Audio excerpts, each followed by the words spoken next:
রহস্যময় পারিবারিক গল্প। ঝড়ের রাতে শুধু আমরা দুজন, আর ছেলে এমন কিছু করল যা আমাকে সম্পূর্ণ বদলে দিল। মহাঝড়। বিদ্যুৎ নেই, ফোনের নেটওয়ার্ক নেই। শুধু আমরা দুজন বাড়িতে। মোমের আলো বসে আছি। ছেলে আমার পাশে খুব কাছে। মা, আমি ভয় পাচ্ছি, ও আমি তাকে সান্ত্বনা দিলাম। হঠাৎ বাইরে একটা গাছ ভেঙে পড়ার শব্দ। আমি চমকে তার গলা জড়িয়ে ধরলাম। সে আমাকে শক্ত করে জড়িয়ে রাখল। মা, আমার মনে হচ্ছে আজ রাত আমাদের জীবনের শেষ রাতই। এমন কথা বলিস না, সে আমার মুখের দিকে তাকাল। মোমের নরম আলো, তার চোখে অদ্ভুত চাহনি। মা, যদি সত্যিই আজ আমাদের শেষ রাত হয়, তাহলে আমি তোমাকে একটা কথা বলে যেতে চাই। আমি তার দিকে তাকালাম। আমি তোমাকে ভালোবাসি, একজন পুরুষ যেমন একজন নারীকে ভালোবাসে। বাইরে বজ্রপাতের শব্দ। আমি চাই এই ঝড়ের রাতে আমরা স্বামী স্ত্রী হয়ে একসাথে থাকি। তার হাত আমার গালে স্পর্শ করল। মোমের শিখা কাঁপছিল আমাদের শ্বাসের তালে। এই গল্পটি সম্পূর্ণ শুনলে আপনাদের পানি অটোমেটিক বের হয়ে যাবে, যত দ্রুত সম্ভব হাতের কাছে টিস্যু নিয়ে বসে পড়ুন। বিছানার চাদর যেন নষ্ট না হয় সেটা সম্পূর্ণ খেয়াল রাখার অনুরোধ জানিয়ে গল্পটি এখন শুরু করব। তার আগে সর্বশেষ অনুরোধ, দয়া করে এমন পানি বের করার গল্প নিয়মিত শুনতে আমাদের চ্যানেলটি সকলেই সাবস্ক্রাইব করুন। ধন্যবাদ। হ্যালো বন্ধুরা, আমার নাম নিশিতা সেন। আমার বয়স ৪৪ বছর। আমার স্বামীর নাম কৃষ্ণকান্ত সেন, বয়স ৪৭ বছর। আমাদের ২ সন্তান, রণদীপ আর মিতালি। রণদীপ ২০ বছর বয়সী, ভার্সিটিতে পড়ে। মিতালি ১৪ বছর বয়সী, হাই স্কুলে যায়। সেই ঝড়ের রাতটা ছিল আশ্চর্য রকমের ভয়ানক। বাইরে বাতাসের গর্জন এমনভাবে বইছিল যে মনে হচ্ছিল পৃথিবীটাই নড়ে যাচ্ছে। আমার স্বামী কৃষ্ণকান্ত সারাদিন অফিসের কাজে বিরিশিরিতে গিয়েছিলেন। আবহাওয়ার কারণে ফিরতে পারেননি। মিতালি তার বান্ধবী তনবীর বাসায় থেকে গেছে। শুধু আমি আর রণদীপ বাড়িতে। রণদীপ আমার কাছে এসে বলল, মা, আজকের মতো ভয়ানক ঝড় আমি জীবনেও দেখিনি। আমি তাকে আশ্বাস দেওয়ার চেষ্টা করলাম, কিন্তু সত্যি কথা বলতে আমি নিজেও ভয় পেয়েছিলাম। বিদ্যুৎ চলে গেছে ৩ ঘন্টা আগে। মোমবাতি জ্বালিয়ে বসে আছি। হঠাৎ করে রণদীপ আমার হাত ধরে বলল, মা, আমি তোমাকে কিছু বলতে চাই। তার কণ্ঠস্বরে একটা অদ্ভুত কম্পন। কি বলতে চাস? আমি জিজ্ঞেস করলাম।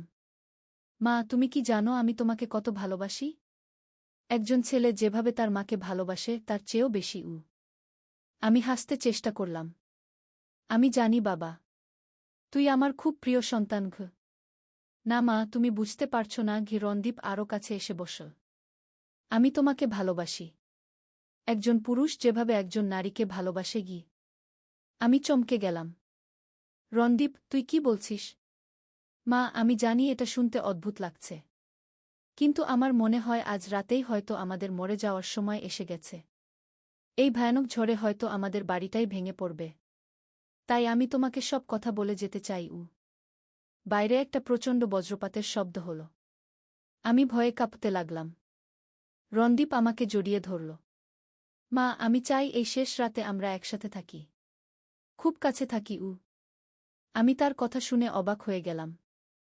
কিন্তু ঠিক তখনই হঠাৎ করে রণদীপ উঠে দাঁড়াল এবং আমার হাত ধরে টেনে তুলল। মা, চল বাইরে যাই। কি বলছিস? এই ঝড়ের বাইরে? মা, আমি তোমাকে একটা জিনিস দেখাতে চাই, যেটা তোমাকে চমকে দেবে। আমি না করার চেষ্টা করলাম, কিন্তু রণদীপের চোখে এমন একটা আগ্রহ দেখলাম যে আমি রাজি হয়ে গেলাম। আমরা বাইরে বারান্দায় এসে দাঁড়ালাম। ঝড়ের মাঝেও চাঁদের আলো দেখা যাচ্ছিল। রণদীপ হঠাৎ বলল, মা, তুমি আকাশের দিকে তাকাও। আমি আকাশের দিকে তাকালাম। যা দেখলাম তাতে আমার চোখ ছানাবড়া হয়ে গেল। আকাশে অদ্ভুত আলোর খেলা চলছে। সবুজ, নীল, বেগুনি রঙের আলো নাচছে। এটা আমি কখনো দেখিনি।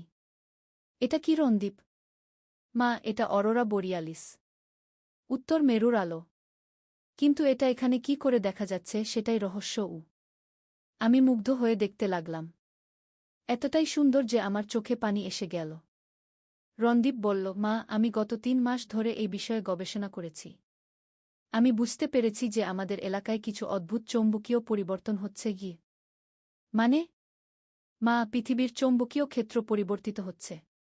এর ফলে অরোরার মতো প্রাকৃতিক ঘটনা এখানে দেখা যাচ্ছে। কিন্তু এটা একটা সংকেত। কিসের সংকেত? রণদীপ গম্ভীর হয়ে বলল, মা, আমি যা আবিষ্কার করেছি সেটা বিজ্ঞানের জগতে নতুন দিগন্ত উন্মোচন করবে। আমাদের বাড়ির নিচে একটা প্রাকৃতিক চৌম্বকীয় ক্ষেত্র আছে যেটা এই অরোরা তৈরি করছে গিয়ে। আমি অবাক হয়ে তার দিকে তাকালাম। তুই এসব কিভাবে জানলি? মা, আমি গত কয়েক মাস ধরে লুকিয়ে লুকিয়ে গবেষণা করছি। আমার ইউনিভার্সিটির ফিজিক্সের প্রফেসর করিমের সাহায্য নিয়েছি গু। আমি এখনও বুঝতে পারছিলাম না যে রণদীপ কি বলতে চাইছে।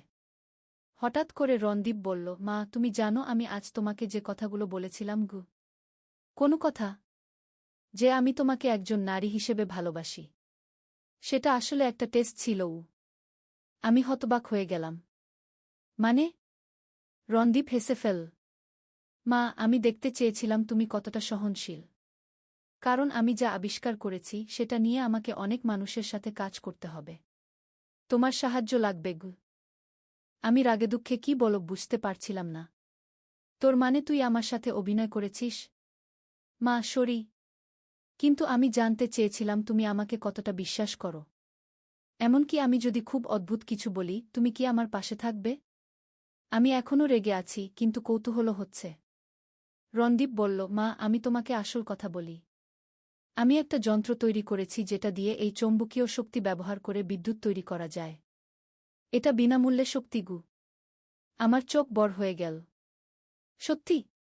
হ্যাঁ মা। এবং এই আবিষ্কারটা আমি তোমার নামে পেটেন্ট করতে চাই।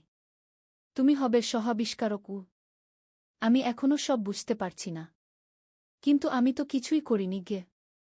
মা, তুমি আমাকে সাপোর্ট করেছ।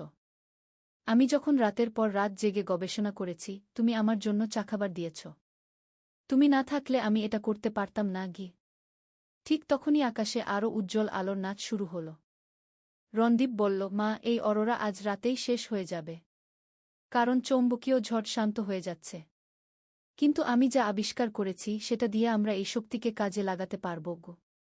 আমি তার কথা শুনতে শুনতে ভাবছিলাম আমার ছেলে কত বড় হয়ে গেছে, কত কিছু শিখেছে। রণদীপ আরও বলল, মা, আমার একটা স্বপ্ন আছে। আমি চাই আমাদের গ্রামের সব বাড়িতে বিনামূল্যে বিদ্যুৎ পৌঁছে দিতে। এই আবিষ্কার দিয়ে সেটা সম্ভব। আমি গর্বিত বোধ করলাম। আমার ছেলে শুধু বড় হয়নি, সে অন্যদের কল্যাণের কথাও ভাবছে। কিন্তু রণদীপ, তুই আমাকে এতটা ভয় দিলি কেন? আমার তো হার্ট অ্যাটাক হওয়ার জোগাড় হয়েছিল। রণদীপ লজ্জিত হয়ে বলল, মা, আমি জানি আমার উচিত হয়নি। কিন্তু আমি দেখতে চেয়েছিলাম তুমি কোনো পরিস্থিতিতে আমার পাশে থাকবে কি না। কারণ এই আবিষ্কারের পর অনেক মানুষ আমাদের বিরোধিতা করবে। বিশেষ করে যারা বিদ্যুৎ কোম্পানি চালায়। আমি বুঝলাম রণদীপের কথায় যুক্তি আছে। তাহলে এখন কি করবি? মা, আমি আগে তোমার অনুমতি চাই। আমি এই গবেষণা এগিয়ে নিয়ে যেতে চাই। কিন্তু তোমার সাহায্য ছাড়া আমি পারব না গে। আমি তার দিকে তাকালাম। আমার ছেলে আজ আর শিশু নেই। সে একজন গবেষক হয়েছে। আমি তোর সাথে আছি বাবা।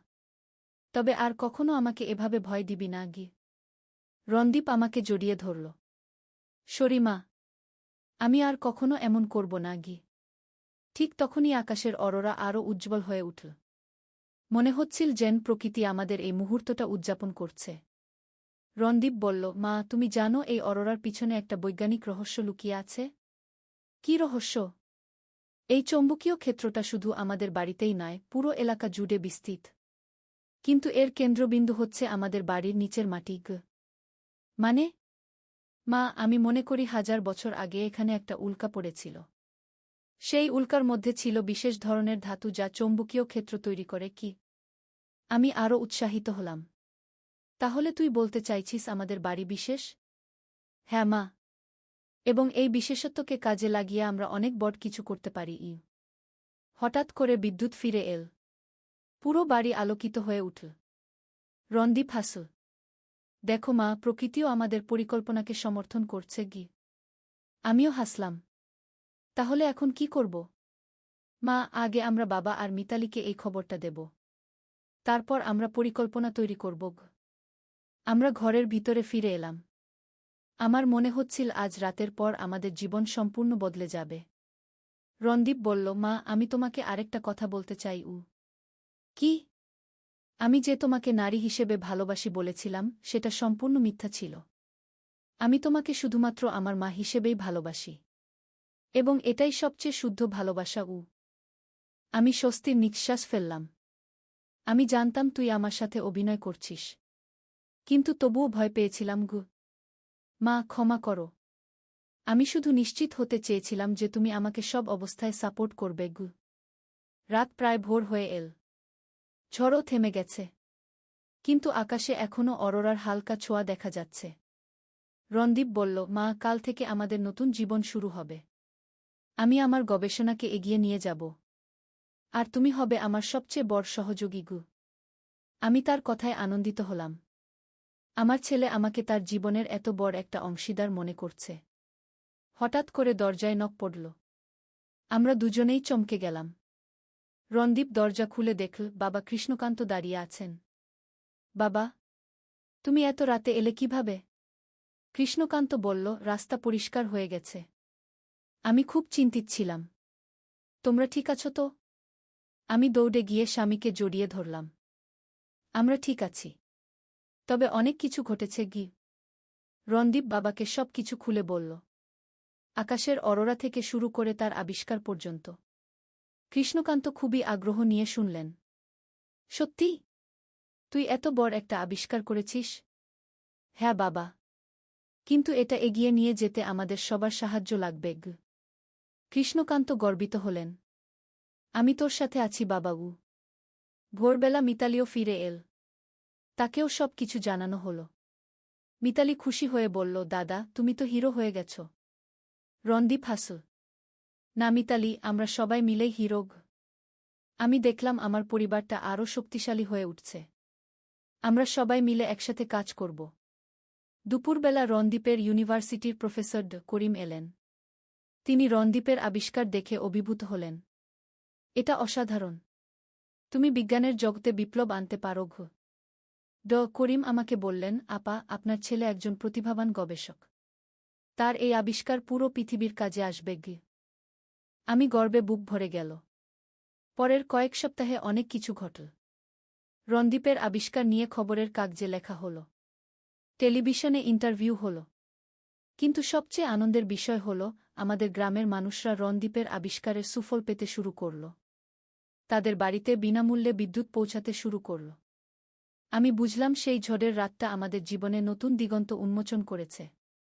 রণদীপের সেই অভিনয় আর পরীক্ষাটা শেষ পর্যন্ত আমাদের পরিবারকে আরও শক্তিশালী করেছে।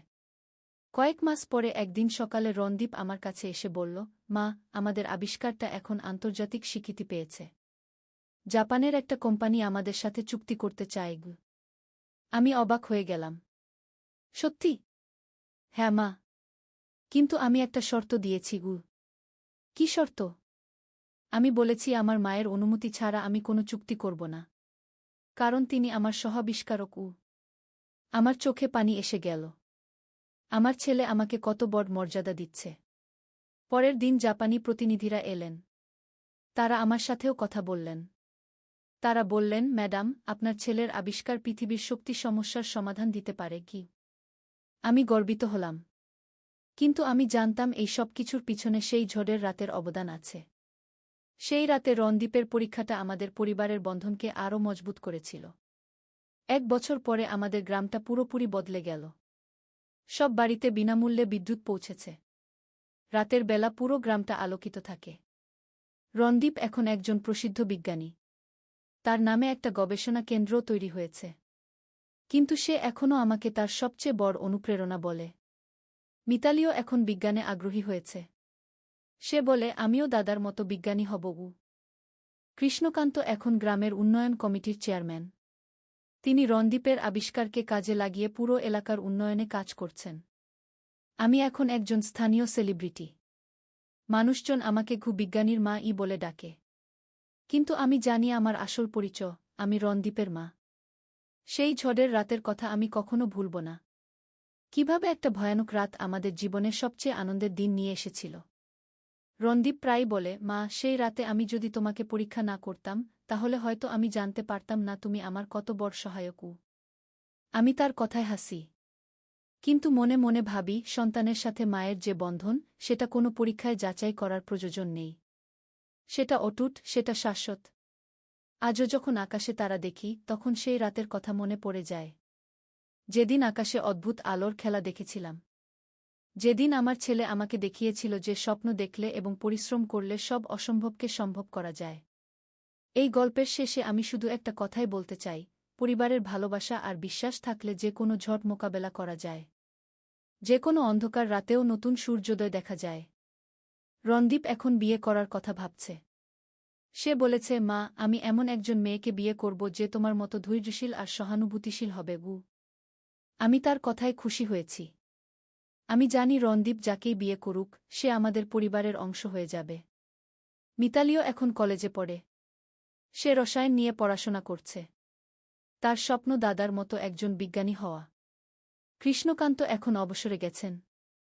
তিনি সারাদিন গবেষণা কেন্দ্রে গিয়ে রণদীপের কাজে সাহায্য করেন। আমি এখন একটা বই লিখছি, একটি ঝড়ের রাত আর একটি আবিষ্কারের গল্প নামে। এই বইতে আমি সেই রাতের সব ঘটনা বিস্তারিত লিখছি।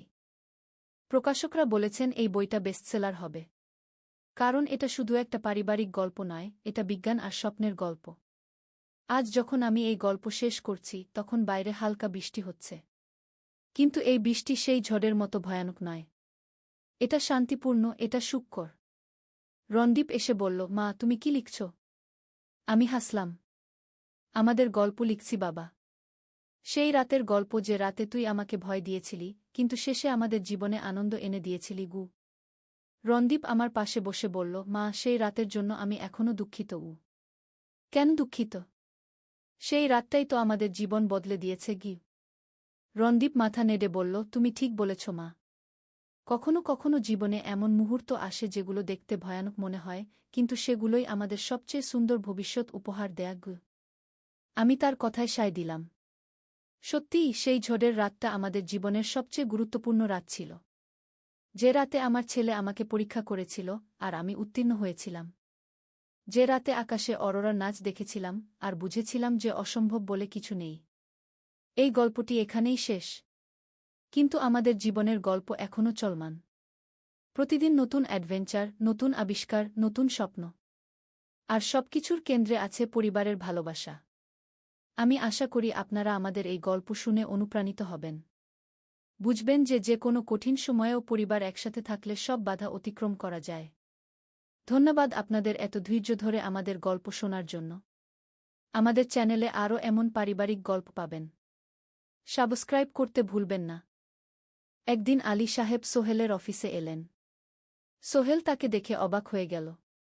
স্যার, আপনি এখানে? হ্যাঁ সোহেল, তোমার অফিস একবার দেখতে চাইলাম। খুব সুন্দর হয়েছে।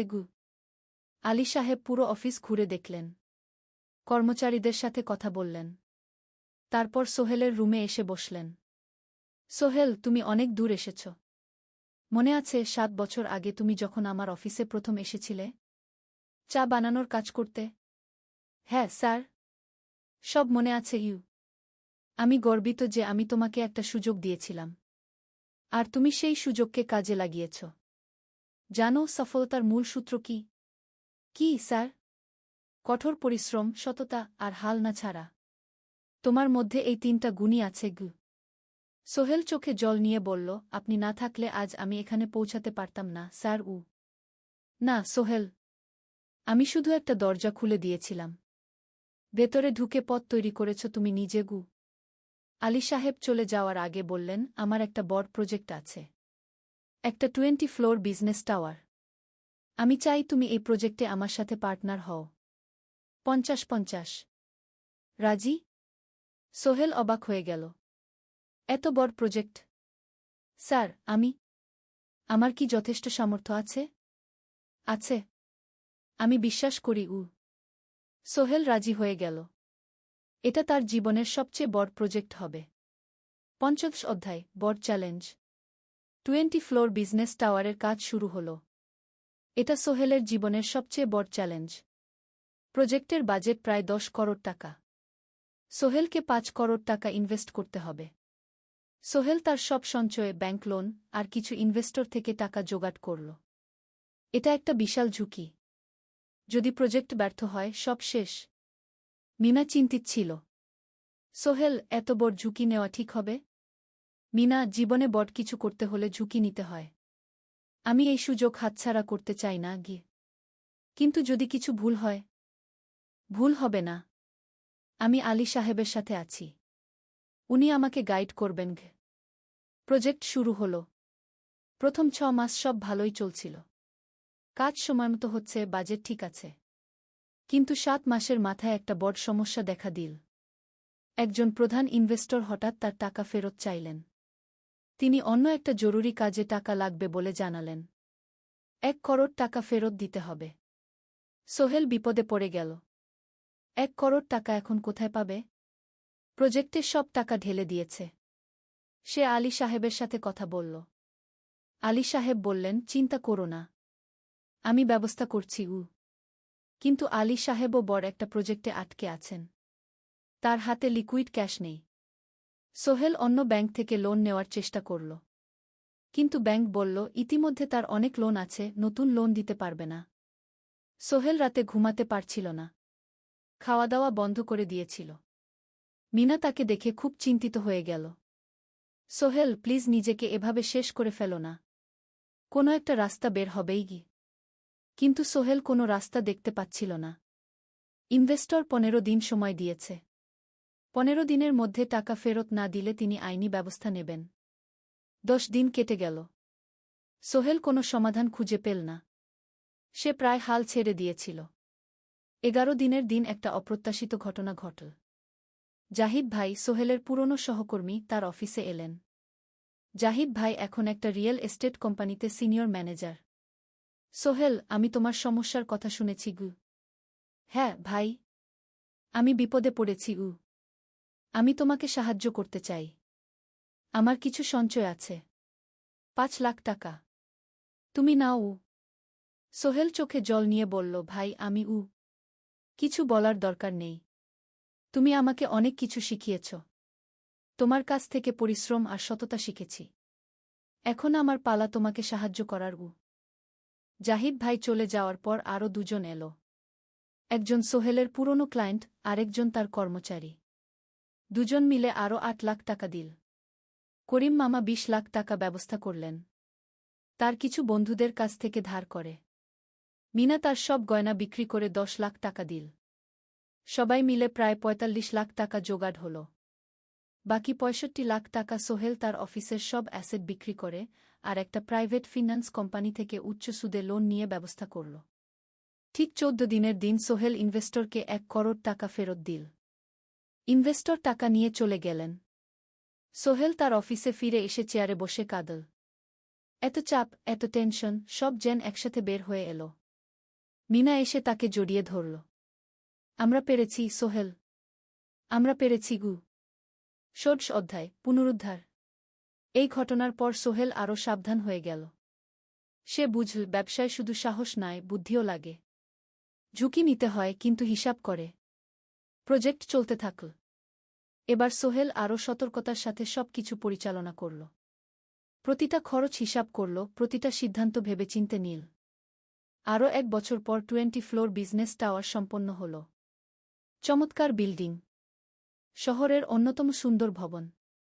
বিল্ডিংয়ের উদ্বোধন অনুষ্ঠানে শহরের মেয়র এলেন। অনেক ব্যবসায়ী, সাংবাদিক এলো। সোহেলের নাম পত্রিকায় ছাপা হল। স্বপ্নের শহরে এক তরুণ উদ্যোক্তার সফলতার গল্প। প্রজেক্ট থেকে সোহেলের লাভ হল প্রায় 2 করোড় টাকা। এই টাকা দিয়ে সে সব ঋণ শোধ করল। জাহিদ ভাইয়ের টাকা ফেরত দিল। করিম মামার ঋণ শোধ করল। যারা সাহায্য করেছিল সবাইকে টাকা ফেরত দিল। মিনার জন্য নতুন গয়না কিনল। আরও সুন্দর। তার মাকে গ্রামে একটা নতুন পাকা বাড়ি বানিয়ে দিল। মা কাঁদতে কাঁদতে বললেন, তোর বাবা বেঁচে থাকলে কত খুশি হতো। তুই আমার সব স্বপ্ন পূরণ করেছিস।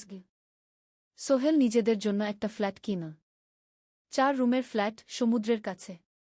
এখন আর ভাড়া বাড়িতে থাকতে হয় না। সপ্তদশ অধ্যায়, প্রতিদান। সোহেল এখন একজন প্রতিষ্ঠিত উদ্যোক্তা। কিন্তু সে তার শেখ ভোলেনি। যে গ্রাম থেকে সে এসেছে, যারা তাকে সাহায্য করেছে, কাউকেই ভোলেনি। সে তার গ্রামে একটা স্কুল বানিয়ে দিল। সোহেল ফাউন্ডেশন স্কুল কো গরিব ছেলেমেয়েরা ফ্রিতে পড়তে পারবে। ভালো শিক্ষক নিযোগ দিল। ভালো পড়াশোনার ব্যবস্থা করল। শহরে একটা ফ্রি মেডিকেল ক্লিনিক খুল। গরিব মানুষরা ফ্রিতে চিকিৎসা পাবে। প্রতি বছর 10 জন মেধাবী কিন্তু গরিব ছাত্রছাত্রীকে স্কলারশিপ দেওয়া শুরু করল। তারা বিনামূল্যে পড়াশোনা করতে পারবে। একদিন একটা টিভি চ্যানেল সোহেলের ইন্টারভিউ নিতে এলো। আপনার সফলতার গোপন সূত্র কি? সোহেল একটু ভেবে বলল, কঠোর পরিশ্রম, সততা আর হাল না ছাড়া। এই 3টা জিনিস যদি কারো মধ্যে থাকে, সে যে কোনো কিছু অর্জন করতে পারে।